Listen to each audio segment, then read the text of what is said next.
Financial year 2024-25 के लिए income tax return भरने का प्रोसेस चल रहा है।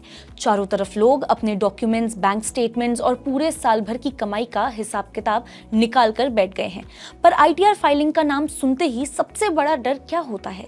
कहीं कोई गलती ना हो जाए, क्योंकि अगर जरा सी भी चूक हो गई तो इनकम टैक्स डिपार्टमेंट से सीधे नोटिस पहुंच जाता है आपके घर, जुर्माना भी लग सकता है या फिर बार बार जवाब भी देना पड़ सकता है।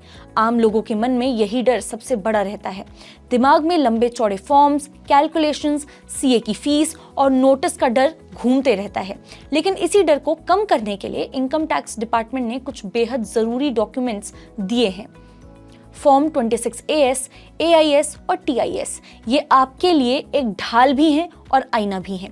लेकिन ज्यादा लोग इसका मतलब ही नहीं जानते, समझते ही नहीं है कि इसकी वैल्यू क्या है, और फिर वही गलती कर बैठते हैं जो नोटिस का कारण आगे चल के बन जाता है।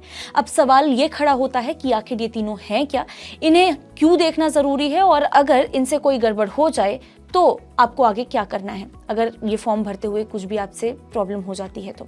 इन तमाम सवालों के जवाब जो है हम आपको आज के इस खास रिपोर्ट में देने वाले हैं। नमस्कार, मैं हूं मुस्कान ओझा, आप देख रहे हैं मनी 9। कहानी उस पल से शुरू होती है जब आप साल भर का सारा खाता किताब लेकर बैठते हैं।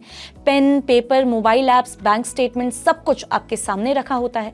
आप सोचते हैं कि अब तो आईटीआर फाइल कर ही दिया जाए, लेकिन जैसे ही फॉर्म खोलते हैं कई कॉलम्स ऐसे होते हैं जिनमें आपको खुद जानकारी भरनी होती है, और यही सबसे बड़ा लोगों को डर सताने लगता है। ज्यादातर लोग जो है वो यहीं से गड़बड़ी करना स्टार्ट करते हैं।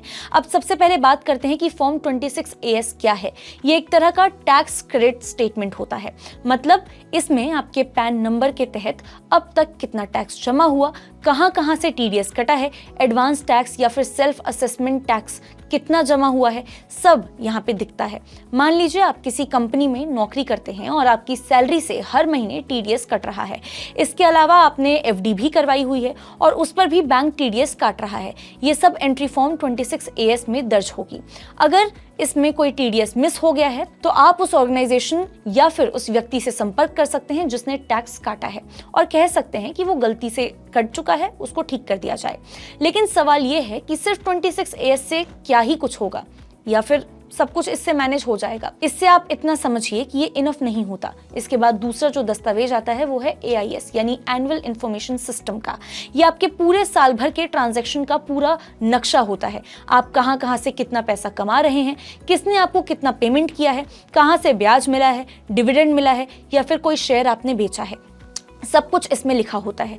सोचिए अगर आप मुंबई में रहते हैं और आपने प्रॉपर्टी बेची या शेयर मार्केट में ट्रेडिंग की तो उसका भी पूरा डेटा AIS में होगा। अगर ऐसा नहीं है, आप चेक करेंगे तो आईटीआर फाइलिंग में कोई ना कोई किसी ना किसी तरह की चीज मिस जरूर हो सकती है, और यहीं से नोटिस आने का जो चांस है वो आपका बनना स्टार्ट होता है। अब तीसरी चीज आती है TIS यानी टैक्स पेयर इंफॉर्मेशन समरी। ये आपके लिए एक तरह का सारांश, एक तरह का समरी आप इसे मान सकते हैं। नाम से आपको समझ में आ ही रहा होगा। जैसे कोई मोटी किताब होती है, अगर उसका हमें समरी मिल जाए तो हमें पूरी किताब पढ़ने की जरूरत नहीं होती। ठीक वैसे ही है TIS में आपकी सारी फाइनेंशियल डिटेल्स कैटेगरी वाइज दी जाती हैं। डिटेल्स यानी कि आपकी सैलरी, ब्याज, डिविडेंड, इस तरह की सारी डिटेल्स। ये बताता है कि सिस्टम ने कौन सी जानकारी प्रोसेस की, आपके फीडबैक के बाद फाइनल वैल्यू क्या मानी गई। TIS से आप प्री फिल डेटा को आसानी से क्रॉस चेक कर सकते हैं। इससे गलती की जो गुंजाइश है और भी कम हो जाती है। तो अब तक आपने जाना कि फॉर्म 26AS, AIS और TIS क्या है और ये क्यों जरूरी है।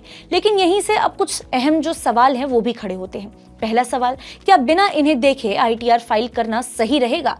दूसरा सवाल, अगर इनमें कोई गलती दिख जाए तो फिर क्या किया जाए? और तीसरा सबसे अहम सवाल, क्या हर टैक्स पेयर को ये डॉक्यूमेंट देखना चाहिए या सिर्फ उन्हीं को जिनकी इनकम ज्यादा है? इन सवालों का जवाब भी आपको जरूर जानना चाहिए।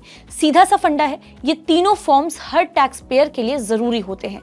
आप सैलरी क्लास में हो, बिजनेस करते हो या फिर खुद फ्रीलांसिंग का काम क्यों ना करते हो, आपके नाम से कहां पैसा कटा, कहां से इनकम आई है, इसका सटीक रिकॉर्ड आपके पास रखा रहना चाहिए। तभी तो आपकी फाइलिंग जो है वो मजबूत होगी। बाद में कोई नोटिस भी नहीं आएगा। अगर कोई गलती मिलती है जैसे टीडीएस मिसिंग है तो आप टीडीएस कटाने वाले से संपर्क कर सकते हैं। बैंक हो या फिर एम्प्लॉयर, सही डेटा डलवाना उन्हीं की जिम्मेदारी है। एआईएस या टीआईएस में कुछ गड़बड़ लगे तो आप इनकम टैक्स पोर्टल पर लॉगिन करके फीडबैक सबमिट भी कर सकते हैं। ऐसा करने से क्या होगा? ऐसा करने से सिस्टम अपडेट हो जाता है और आपकी आईटीआर क्लीन हो जाती है। आखिर में बात बस इतनी सी है कि आईटीआर फाइलिंग तभी आसान और सुरक्षित होगी जब आप इन तीनों फॉर्म्स को सीरियसली लेंगे। Form 26A, form 26AS, AIS और टीआईएस। ये कोई झंझट नहीं है, बल्कि आपके लिए एक मजबूत कवच का काम करती है। तो अगली बार या फिर इस बार भी अगर आप अपने आईटीआर भरने बैठे हैं तो पहले इन तीनों को डाउनलोड करें, गौर से सारी चीज़ें पढ़ें, सारी चीज़ें मैच करें और फिर ही रिटर्न फाइल करें, क्योंकि थोड़ी सी भी लापरवाही आपका सिरदर्द आगे चल के बन सकती है। आज के लिए बस इतना ही। ऐसी ही और खबरों के लिए देखते रहिए Money9।